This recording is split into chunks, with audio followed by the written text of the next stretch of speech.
Nobody scores 10 goals in a single football match unless you're playing FIFA on easy mode or Cristiano Ronaldo against the West Didsbury and Chorlton U12s. Not until now anyway. Born in November 2007, the steady encroach into the 2000s of young footballers remains incredibly humbling. Cheeto Obi Martin made headlines earlier in the season when called into first-team training at Arsenal by Mikel Arteta, and received public praise by Ian Wright.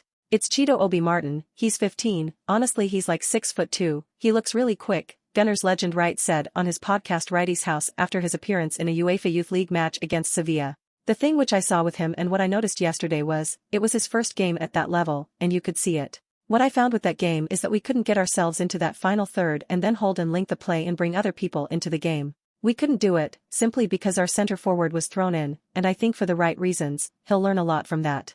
The striker registered a hat-trick for Arsenal U18s in a 4-0 victory over Southampton in September, but that was nothing compared to his exploits against Liverpool. As Arsenal dispensed with the very concept of chill by thrashing their rivals 14-3, Obi Martin wasn't sated by a triple hat-trick. No siree. He just had to record double figures in gloriously greedy fashion. What's striking is how the goals were scored. At least 3 of them saw Obi Martin race from the left flank, open his body and sweep an imperious shot past the helpless Liverpool goalkeeper. He wasn't born when Thierry Henry played for the Gunners, but we'd bet our life savings on Obi Martin studying the club's greatest ever goalscorer.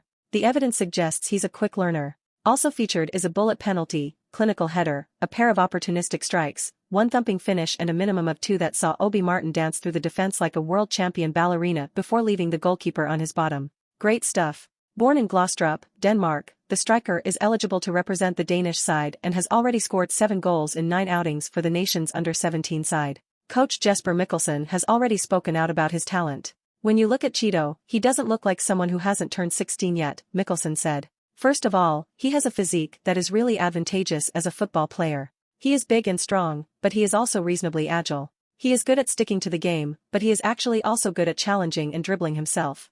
So of course that makes him interesting now here and in the long run, because it is interesting to see how much this physique can carry him forward towards a breakthrough on the big stage. Right now he is really dominant because of his physique, but I don't think that is the only reason. His greatest characteristic and challenge is that he really wants to score goals. When I say it can also be a disadvantage, I mean that he can sometimes play his own game. He is very searching for chances, where he forgets that you also have to play with the others." After his eye-popping 10 goals against Liverpool, it won't be too long before Obi Martin attains the kind of status that means even your football allergic nan is aware of him.